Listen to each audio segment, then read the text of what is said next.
నిన్న జగిత్యాల జిల్లా మెట్పల్లి మండలం పెద్దాపూర్ గురుకుల పాఠశాలలో రాజన్న సిరిసిల్ల జిల్లా విద్యార్థి చనిపోవడం చాలా దురదృష్టకరం.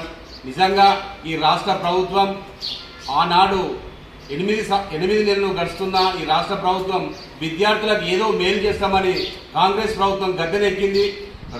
వీళ్ళు నిజంగా విద్యార్థులు పిట్టలు రాలిన ఈ రాష్ట్ర ప్రభుత్వం స్పందించకపోవడం చాలా దురదృష్టకరమని సిగ్గుసేయడానికి సందర్భంగా తెలియడం జరుగుతుంది. రేవంత్ రెడ్డి గారు నిజంగా మీ ప్రజాపాలన అంటే విద్యార్థులు పిట్టలు రాలినా మీరు స్పందించకపోవడం ఇదేనా ప్రజాపాలన, ఇదేనా ఇంద్రమ్మ రాజ్యం అని ఈ సందర్భంగా అడగడం జరుగుతుంది.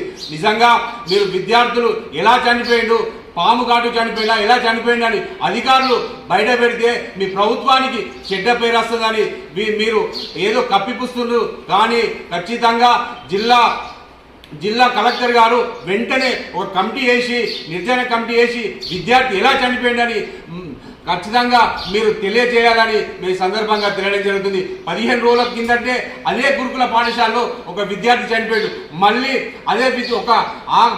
అదే గురుకుల్లో మళ్ళీ ఒక విద్యార్థి చనిపోవడం చాలా దురదృష్టకరం. నిజంగా అక్కడ ఎలా ఉంది ఏమున్నదని అక్కడ విజిట్ చేయకపోవడం, మీరు ఏదో అయినప్పుడే ఒక అధికారిని సస్పెండ్ చేసి మళ్ళీ అక్కడ విధులు ఎలా ఉన్నాయి, ఎలా ఆ పరిసర ప్రాంతం ఎలా ఉందని మీరు విజిట్ చేయకపోవడం చాలా దురదృష్టకరం. నిజంగా రాష్ట్ర వ్యాప్తంగా ఉన్న అన్ని హాస్టల్లో చాలా దారుణంగా ఉన్న ఒక విద్యాశాఖ మంత్రి లేకపోవడం చాలా సిగ్గుసేటని ఈ సందర్భంగా తెలియడం జరుగుతుంది. ముఖ్యమంత్రి గారు మీరు విద్యాశాఖ మీ దగ్గర పెట్టుకొని మీరు అధికారులతోని ఒక సమీక్ష లేకుండా చేయడం చాలా సిగ్గుచేటని సందర్భంగా తెలియడం జరుగుతుంది.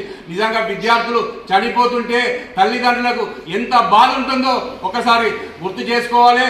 మీరు ఒకసారి మీకు తెలవాలని సందర్భంగా తెలియడం జరుగుతుంది. నిజంగా ఒక విద్యార్థి ఎన్నో ఆశల కొద్దీ పై చదువులు చదువుతారు, ఉన్నత స్థాయి ఎదుగుతారని తల్లిదండ్రులు పంపిస్తే మీరు శివాలయ పంపిస్తున్నారు. శివాలయ గురుకుల పాఠశాలకు పోవాలంటే విద్యార్థులు శివాలయ బయటకు రావడం విద్యార్థి తల్లిదండ్రులు ఆందోళన కలిగిస్తున్న సందర్భంగా తెలియడం జరుగుతుంది. ఖచ్చితంగా విద్యార్థులు ఎలా చనిపోయిండో వాళ్ళ అధికారులపై సస్పెండ్ కాకుండా శాశ్వతంగా జాబు నుంచి తొలగించాలని మేము భారత రాష్ట్ర సమితి విద్యార్థి నుంచి డిమాండ్ చేస్తున్నాం. లేకపోతే రానున్న రోజుల్లో అన్ని హాస్టల్లో సందర్శించి హాస్టల్లో ఏ సమస్య ఉన్నా వెంటనే పరిష్కరించాలి. లేకపోతే భారత రాష్ట్ర సమితి విద్యార్థి నుంచి విద్యార్థుల పక్షాన ఎప్పుడు అండగా ఉంటాయని సందర్భంగా తెలియడం జరుగుతుంది. మరొకసారి చనిపోయిన విద్యార్థి కుటుంబానికి న్యాయం చేయాలని మేము భారత రాష్ట్ర సమితి పక్షాన రాష్ట్ర ప్రభుత్వాన్ని డిమాండ్ చేస్తున్నాం. నిజంగా వాళ్ళ తల్లిదండ్రులు ఎంతో కన్నీళ్లు పరమాదం అవుతున్నారు. పుత్రశోకం మిగిలిందని సందర్భంగా తెలియడం జరుగుతుంది. నిజంగా పేద తల్లిదండ్రులు విద్యార్థులు బిడ్డ చనిపోతే ఎంత బాధ ఉంటుందో వాళ్ళ తల్లిదండ్రులకు తెలుస్తుంది. కాబట్టి అక్కడ ఏం జరిగింది అనేది ఖచ్చితంగా మీరు అధికారులతోని సమీక్ష వేసి అక్కడ ఏ అధికారి లేకపోతే అధికారులపై సస్పెండ్ కాకుండా డిస్మిస్ చేయాలని మేము భారత రాష్ట్ర సమితి విద్యార్థులను డిమాండ్ చేస్తున్నాం.